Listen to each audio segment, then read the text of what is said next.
bite tunizong helawa ho ta thusu umkinin hichi thusu hi koptam kiti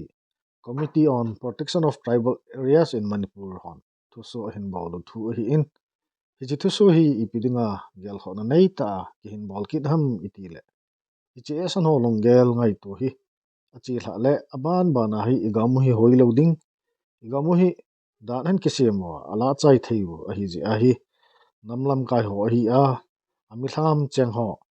ipidin muna idinuwa tengla itipan ila thei diu ham ti ho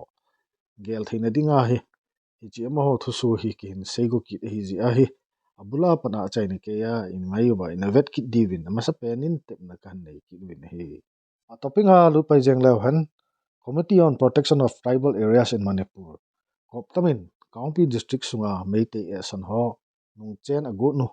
apom lo nau thu apongwin section ni le section 158 MLR le LRX HSC orders 1972 le Samantha judgment a hi ding banga chilha sa ding chal hla na dinga nge na anei win koptamin leisim ni chun thusu obolwin Kaungpi sunga mi pi kiloi khom ho le village authority hon Manipur sarkarin KUKI te chen na Kaungpi thinglangam sunga dandi lo ta a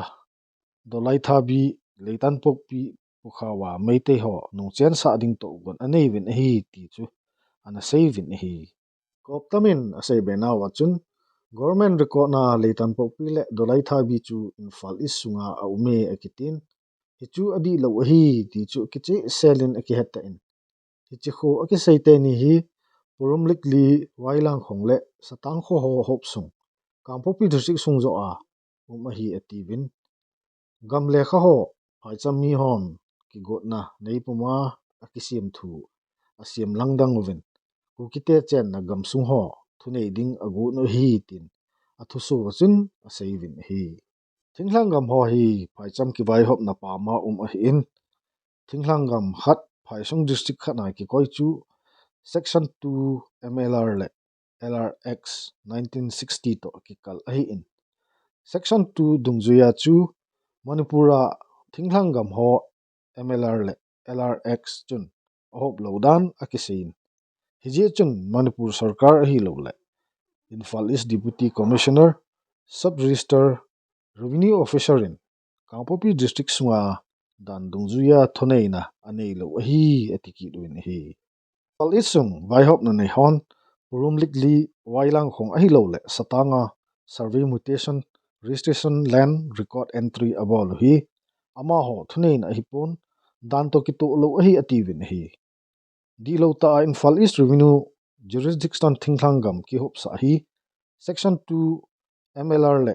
LRX 1960 to ki to lo hi ti yong chu sei kit win hi purumlik li wailang khong le satang kho ho Infal East Jurisdiction a ki koi hi section 28 Registration Act 1908 section 158 MLR le LRX 1960 Hills Area Committee Order 1972 Supreme Court Samatha Judgment 1997 to ki to lo hi ti yong chu a het sa kit win thinglang mi KUKI ho chen na gam hi midang ho ki pe thei lo chule kila pi thei lo chu a hi in aji chu Indian Constitution in ben bitna api a hi in a hi Kaungpi thinglang gam sunga mei hlei ho ki chen sa god hi dan di lo ta a agam ki chu na hi ativin Infal East sunga gam lekha le gam ki sim thu ho zo si ka thla ding chule purumlik li wailang khong le satang kho ho cheng a hi ding banga koi ding ativin hi sarkarin Kaungpi district sunga meite ho nong chen sa ding atiu hi apet pe na anga adiwin koptamin nge na anei win Kaungpi district sunga gam ho dan di lo ta Infal East sunga ki koi ho zong bon cha ka thla dingin a sei kit win hi chubana gam chungchang simlangdang mona nei officer jo si abol khelnaw dan dungzui hol chilna chilha sa ding ijem tia thinglang gam ho a phai cham mi ho chen sa ding lekha ki simlangdang ti ho omle dan dungzuya ki tingding a hi tin koptamin thuphon na chun ana sei kit win hi itia hi tukala sangai festival hong ki patna IDP son ki phinna an nei wa patna hi Ehsaan te hin ekiphin na munuwa patna alungel hi divert hen bolwa amasa pena Sisipur district torbung langa hin patwa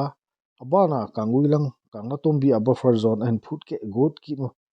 zani saikulang dolai tha bilang hikina chubang se so ki wa chu hi win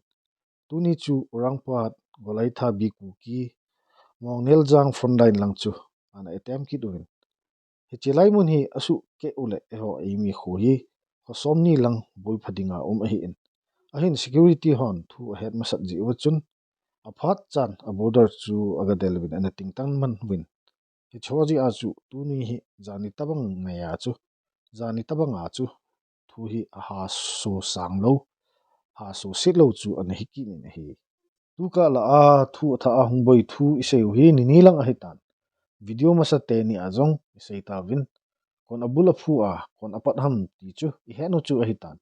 itia sangai festival humki pana kuna Ehsaan IDP son a khochena wa nunglut kiding chan kiding agu no hi asunga akiselgu thugu len ta hi je in buffer zone ho phate maintain ki bolwa yum na chi wa ningdiu cha imuwa chule phat sia taw na iman ti mule dam kai hole border wenga e pan tu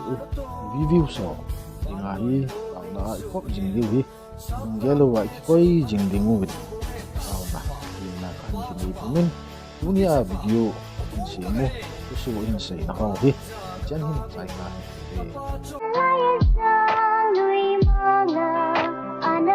e